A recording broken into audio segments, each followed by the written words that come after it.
लोग शुरू करते हैं। कक्षा 10 में चल रहा था टॉपिक त्रिकोणमिति के अनुप्रयोग। तो अगला प्रश्न है यहाँ पर, क्षैतिज तल पर स्थित बिंदु O से, क्षैतिज तल मतलब जमीन पर, उसी तल पर खड़े एक ऊर्ध्वाधर मीनार के शीर्ष का उन्नयन कोण 30 है। जैसे ही हमने पढ़ा इतना ही पढ़ करके हम अगर प्रश्न चित्र यहाँ पर बनाएंगे तो क्षैतिज तल एक बनाया, ये हमारा क्षैतिज तल हो गया। इस क्षैतिज तल को हमने कुछ नाम डाल दिया, मान लीजिए ए बी, लेकिन यहाँ पर ए नहीं, क्षैतिज तल पर स्थित बिंदु ओ से, तो ओ नाम डालेंगे इसको, तो ओ इधर वाले को ए डाल दिया। उसी तल पर खड़े एक ऊर्ध्वाधर मीनार, तो मीनार थोड़ी सी दूर है, मान लीजिए ये मीनार हो गई हमारी, तो ए भी एक मीनार हो गई।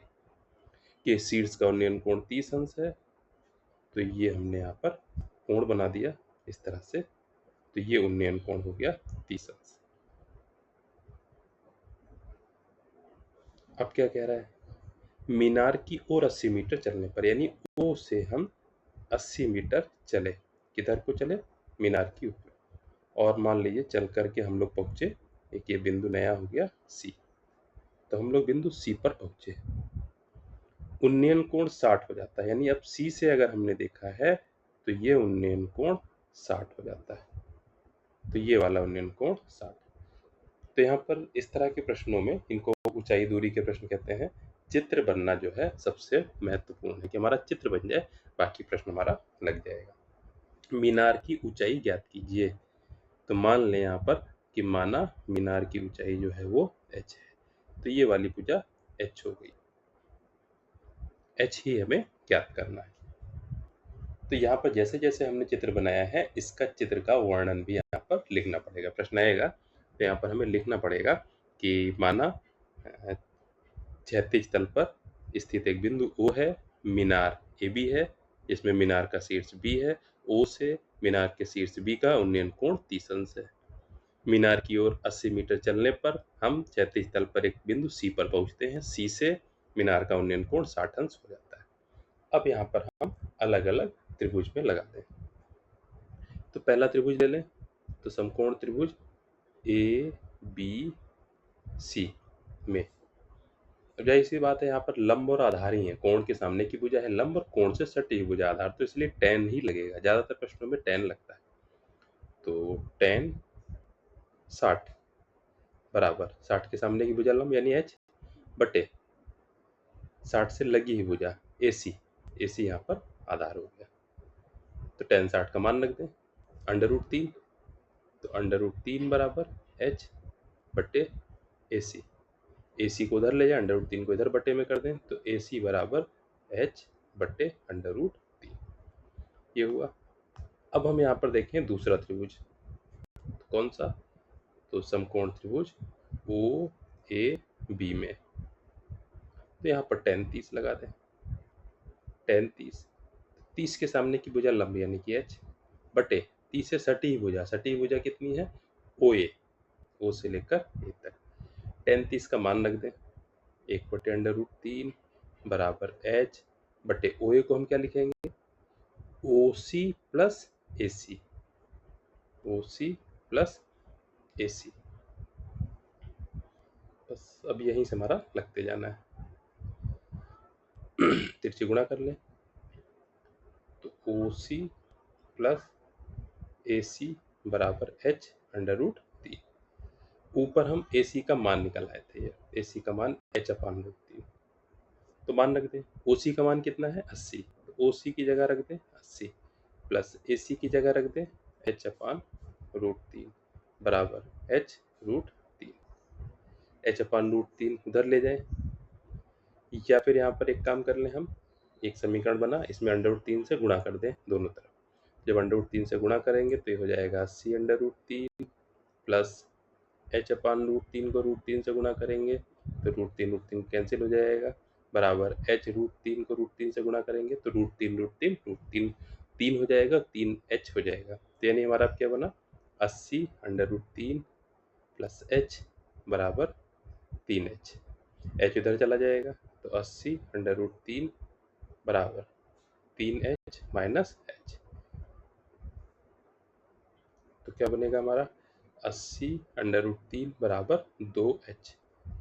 तो h बराबर क्या आ जाएगा 80√3 बटे 2, 2 से काट देंगे 40 आ जाएगा। तो h बराबर 40√3, और यहाँ पर हम देखेंगे तो मीटर दे रखा है, तो मीटर जरूर लिखेंगे, यानी उसकी इकाई कितनी है, तो 40√3 मीटर। अतः मीनार की ऊंचाई 40√3 मीटर होगी। प्रश्न लग गया। अगला, क्षैतिज तल पर स्थित बिंदु O से उसी तल पर खड़े एक ऊर्ध्वाधर मीनार के शीर्ष का उन्नयन कोण 30 अंश है, और मीनार की ओर 40 मीटर चलने पर उन्नयन कोण 60 हो जाता है। तो वैसे ही है बिल्कुल, यहाँ O से चले तो ये एक मीनार थी AB, तो अभी उन्नयन कोण था हमारा 30 अंश। कितनी डिस्टेंस चल रहे हैं 40, तो यहाँ से 40 चलेंगे, मान लीजिए नए बिंदु C पर पहुंचे। अब C से उन्नयन कोण हमारा हो जाता है 60 अंश। मीनार की ऊंचाई याद करनी है, बिल्कुल वैसे ही लग जाएगा। h ऊंचाई मान ली हमने मीनार की, तो बस इतना फर्क है यहाँ पर कि वहां पर दूरी हमारी 80 थी, यहाँ पर कितनी है 40 है, तो दूरी आधी है, तो जो उत्तर है वो भी हमारा आधा आएगा। इसमें 40√3 आ रहा था, तो इसमें हमारा 20√3 आ जाएगा। 2022 से पूछा गया, सेम वैसे ही हो गया। फिर अगला है यहाँ पर 8 मीटर ऊंचे भवन के शिखर से एक मीनार के शिखर का उन्नयन कोण। अब देखिए, एक भवन और मीनार, कौन ऊंचा है, तो यहाँ पर कह रहा है कि भवन के शिखर से मीनार के शिखर का उन्नयन। उन्नयन हमेशा उठा के देखा जाता है, तो भवन कम ऊंचाई का होगा और मीनार ज्यादा ऊंचाई की होगी, तो भवन से हम मीनार देख रहे हैं। तो यहाँ पर हम लोग बना लें, मान लीजिए एक भवन, और एक तो पहले जमीन हो गई, ये हमारी जमीन हो गई, इस पर ये मीनार हो गई ऊंची, और ये हमारा भवन हो गया इतना ऊंचा। तो कोई भी मान लें ए बी, मान लिया ए बी जो है भवन है, और सी और डी, सी डी हमारी क्या है मीनार है। अब 8 मीटर ऊंचे भवन, तो ये हमारा 8 मीटर है। 8 मीटर ऊंचे भवन के शिखर से, तो शिखर इसका ए है, मीनार के शिखर का उन्नयन कोण, तो ए से। तो अब उन्नयन कोण है, तो एक रेखा क्षैतिज होनी चाहिए पृथ्वी के समांतर, और एक रेखा मीनार के शिखर को मिलानी चाहिए, ऐसे ए से डी तक। तो ये उन्नयन कोण हमारा बना 60 अंश। और पाद का अवनमन कोण, अब पाद का अपनमन कोण, अब कह तो भाषा रहा नहीं है, लेकिन भाषा पहले कह चुका है कि भवन के शिखर से, तो भवन के शिखर यानी ए से ही मीनार के पाद यानी सी का कोण, तो ए से सी को मिला देंगे ऐसे।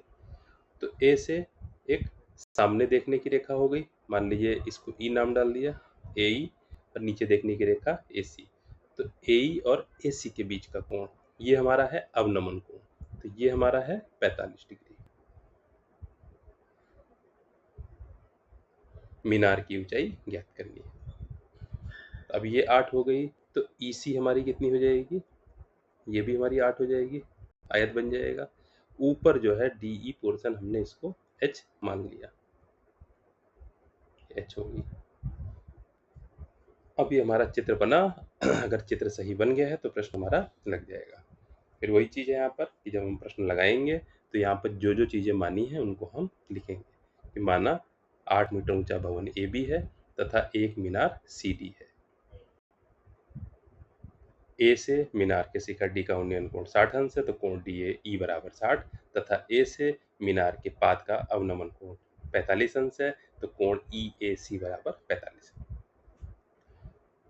अब ये वाली भुजा हम कुछ मान लें। देखिए, मानने में क्या रहता है, थोड़ा आसानी रहेगी। जैसे ये x माना, तो BC को x माना, तो AE जो है वो भी हमारी x हो जाएगी। अब हमारे दो त्रिभुज हैं यहाँ पर, एक 60 वाला और एक 45 वाला, तो अलग अलग ले लें। हम जैसे 45 वाला ले लें एक बार, तो tan 45, तो 45 के सामने की भुजा लंब, 45 के सामने कौन सी भुजा है 8, और 45 से सटी हुई भुजा कौन सी है AE,